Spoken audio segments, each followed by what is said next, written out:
সময়ের মূল্য কত আপনাদেরকে কয়েকটা উদাহরণ দিলে সহজে বুঝতে পারবেন, আপনাদের জন্য সুবিধা হবে। ধুলিয়ান থেকে দিল্লিগামী ট্রেন আছে, সম্ভবত নেই, দিল্লিগামী ট্রেন আছে, 7টার সময় স্টেশনে ট্রেন এসে পৌঁছবে, তাহলে আপনাকে 7টার আগে গিয়ে স্টেশনে ঢুকতে হতো। আপনি 7:01 ঢুকেছেন, বা ট্রেনটা চলে যাচ্ছে, ছেড়ে দিল আর আপনি ঢুকছেন। এবার আপনি বুঝতে পারবেন যে সময়ের মূল্য কাকে বলে। হয়তো আপনার বড় কাজ ছিল দিল্লিতে, বড় একটা কনফারেন্সে পৌঁছতে হতো, বড় একটা কাজে অংশগ্রহণ করতে হতো, যে আপনি ওই দিন যেতে না পারলে আপনার সমস্ত কাজই বৃথা হয়ে যাবে। তাহলে আপনি 30 সেকেন্ডের জন্য বা সামান্য সময়ের জন্য ট্রেনটা যখন ফেল করলেন, তখন আপনি আফসোস করে বলছেন যে আমি কেন 4 মিনিট 5 মিনিট আগে আসলাম না। তখন ওই 30 সেকেন্ডের মূল্য কত, এই ট্রেনটা যে চলে যাচ্ছে, আপনি তখন আঁচ করতে পারছেন যে সময় কাকে বলে। 1 মাস আগে একজন দিনী ভাই, তিনি মাগরিবের সময় আমার সঙ্গে সালাম কালাম করে বললেন যে ভাই দোয়া করবেন, আমরা স্বামী স্ত্রী উমরাতে যাচ্ছি। দমদমে গিয়ে তারা খাওয়া দাওয়া সেরেছে, ভোরবেলাতে ফ্লাইট, এখন ওনার শরীর খারাপ করতে শুরু করেছে। উনি বলছেন শরীর খারাপ করছে, আমি হয়তো ঠিক হয়ে যেত, কিন্তু ওখান থেকে আমাকে তাড়াতাড়ি নিয়ে গিয়ে আমাকে ভর্তি করে দিল একটা নার্সিং হোমে। আমি সুস্থ হয়ে আছি, সুস্থ, আর কিছুটা সময় পেলেই আমি ফ্লাইট পেয়ে যেতাম, কিন্তু ওখান থেকে বিলম্ব করার জন্য আমার স্বামী স্ত্রী যে টিকিট করা ছিল সেসব টিকিটও ক্যান্সেল হয়ে গেলো, আসার টিকিটও ক্যান্সেল, ওখানকার ভিসা ফিরা সব বাদ হয়ে গেলো, আর কোনোরকমভাবে যাওয়াই হলো না। তাহলে ওনার কাছে সময়ের মূল্যটা উনি বুঝতে পারছেন যে আর একটু কিছু আগে যদি আমি গিয়ে এয়ারপোর্টে পৌঁছতে পারতাম, তাহলে আমি যে উমরা করার নিয়ত করেছিলাম এটা আমার পূর্ণ হতো। তো ঠিক সেরকমভাবে আল্লাহ তাআলা আমাদের একটা সময় নির্ধারণ করে দিয়েছেন, সময় বেঁধে দিয়েছেন যে বান্দা তুমি দুনিয়াতে 60 বছর যাবৎ থাকবে। আপনি 60 বছর যাবৎ আল্লাহ তাআলাকে সন্তুষ্ট করতে পারলেন না, যখন মালাকুল মাউত আপনার কাছে চলে আসলো, তখন আপনি সময়ের মূল্যায়ন করতে শিখছেন, সময় কাকে বলে সেটা তখন আপনি বুঝতে শিখছেন। তখন আপনি আফসোস করে হয়তো বলছেন যদি একটু সময় পেতাম তাহলে হয়তো আমি বাইরে আওয়াজ ছিল না, বাইরে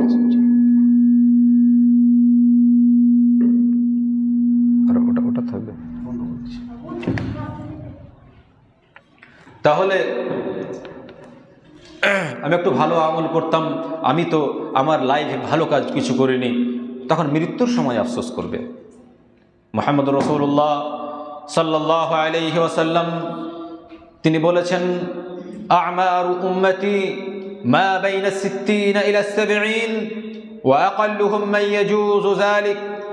আমার উম্মতের গড় আয়ু হচ্ছে 60 থেকে 70 বছর। ওয়া আকাল্লুহুম মান ইয়াজুজু যালিক, কিছু সংখ্যক মানুষ এই সময়টাকে ক্রস করবে, কিছু সংখ্যক মানুষ এই সময়টাকে অতিক্রম করবে, কিন্তু বেশিরভাগ মানুষ 60 থেকে 70 বছরের মধ্যে দুনিয়া থেকে বিদায় গ্রহণ করবে। তাহলে আমাদের গড় আয়ু, আমাদের যে সময় আল্লাহ তাআলা নির্ধারণ করে দিয়েছেন সেটা হচ্ছে 60 থেকে 70 বছর। আর কিছু মানুষ আছে এই সময়টাকে ক্রস করে। এখন এই সময়টাকে যখন আপনি ব্যবসা বাণিজ্যে, আপনার সংসার নিয়ে, ছেলে মেয়ে নিয়ে, তাদের পিছনে সময়গুলোকে ব্যয় করে আপনি যখন দুনিয়া থেকে বিদায় গ্রহণ করবেন, তখন সময়ের মূল্যটা বুঝে তখন আপনি আফসোস করবেন, কিন্তু সেই আফসোসে কোনো কাজ হবে না। আল্লাহ তাআলা বলছেন ইন্নাল ইনসানা লাফি খুসর, মানুষ ক্ষতির মধ্যে রয়েছে, কারণ এরা সময়কে নষ্ট করে, সময়ের মূল্যায়ন করে না। প্রত্যেক ব্যক্তি সময়কে নষ্ট করে, এই সময়কে নষ্ট করার জন্যই এরা ক্ষতির মধ্যে রয়েছে। সম্মানিত উপস্থিতি, আমরা যদি সময়কে মূল্যায়ন না করি, আমরা যে কদিন বেঁচে আছি, এই বেঁচে থাকাটা, এই সময়টাকে আমরা যদি গনিমত মনে না করি, এটাকে যদি কিমতি মনে না করি, তাহলে আমাদের দুনিয়াবী জীবন, আখিরাতের জীবন দুটোই বরবাদ হয়ে যাবে। একজন মানুষ যখন থেকে যৌবনকাল পেয়েছে, তখন থেকে সে কাজ করতে শুরু করে।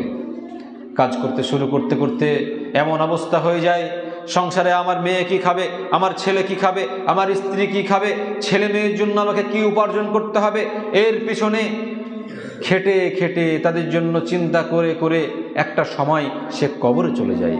ও দুনিয়াতেও শান্তি পেল না, কবরে যাওয়ার পরেও শান্তি পাবে না। আপনি অনেক মানুষকে দেখবেন ফজরের আজান হয় তখন বাড়ি থেকে বেরিয়ে যায়, রাত্রিতে বাড়ি ফিরে সারাদিন অক্লান্ত পরিশ্রম করে মাঠে ঘাটে বাজারে খেটে খেটে নিজের শরীরকে নষ্ট করে দেয়, কিন্তু এর মধ্যে একটা আল্লাহ তাআলার জন্য নির্ধারিত সময় আছে, সেই সময়টাকে বের করার চেষ্টা করে না। আল্লাহ তাআলার জন্য নির্ধারিত সময় একটা ইবাদত বন্দেগী করতে হবে, নামাজ পড়তে হবে, সেটা সে করে না। এরকমভাবে খাটতে খাটতে তার লাইফটাকে নষ্ট করে দিয়ে সে দুনিয়া থেকে বিদায় গ্রহণ করে কবরে চলে যায়। দুনিয়াতে যে কদিন থাকলো সেই কদিন তো ছেলে মেয়ের জন্য খেটে খেটে নিজেকে শেষ করলো, কবরে যাওয়ার পরে আবার শাস্তি ভোগ করতে হবে। সেই জন্য মানুষ ক্ষতির মধ্যে রয়েছে। সম্মানিত উপস্থিতি, মুহাম্মদ রাসূলুল্লাহ সাল্লাল্লাহু আলাইহি ওয়াসাল্লাম বলছেন, ইগতানিম খামসান ক্বাবলা খামসিন শাবাবাকা ক্বাবলা হারামিক। পাঁচটা জিনিস হওয়ার পূর্বে পাঁচটা জিনিসকে তোমরা গনিমত মনে করো, খুবই দামি মনে করো। তার মধ্যে একটা হচ্ছে শাবাবাকা ক্বাবলা হারামিক, তোমার বৃদ্ধ অবস্থা আসার আগে, বুড়ো হওয়ার আগে তোমার যে যৌবনবত্তা, তোমার যে যৌবনকাল, এটাকে তুমি খুবই দামি মনে করো, এটাকে তুমি খুবই কিমতি মনে করো। কারণ আজকে তুমি যুবক আছো, আজকে যৌবনকাল, তোমার খুবই শক্তি আছে, রক্তের জোর আছে, আজ তুমি অনেক কিছু করতে পারছো। কাল যখন বুড়ো হয়ে যাবে, কাল যখন বয়স হয়ে যাবে, বার্ধক্যে উপনীত হবে, তখন তোমার মনে হবে যে আমি একটু নামাজ আদায় করি, একটু তাহাজ্জুদের নামাজগুলো পড়ি, দোয়াগুলো মুখস্থ করি, আমার তো রুকু সাজদা ঠিক হয় না, রুকু সাজদাগুলো ঠিক করি। আপনার একটাও কিছু হবে না, কারণ যৌবনকালে আপনি আপনার সময়টাকে নষ্ট করেছেন। আপনি যৌবনকালটাকে যখন নষ্ট করে আপনি বৃদ্ধ অবস্থায় যখন নামাজ পড়তে যাবেন, আপনি রুকু করতে গেলে লাগবে, সাজদা করতে গেলে লাগবে, বসতে গেলে লাগবে, দোয়া মুখস্থ হবে না, কয় রাকাত পড়ছেন সেটা মনে রাখতে পারবেন না, বিভিন্ন রকমভাবে আপনি পেরেশানির মধ্য দিয়ে আপনার শেষের সময়টা অতিবাহিত হবে।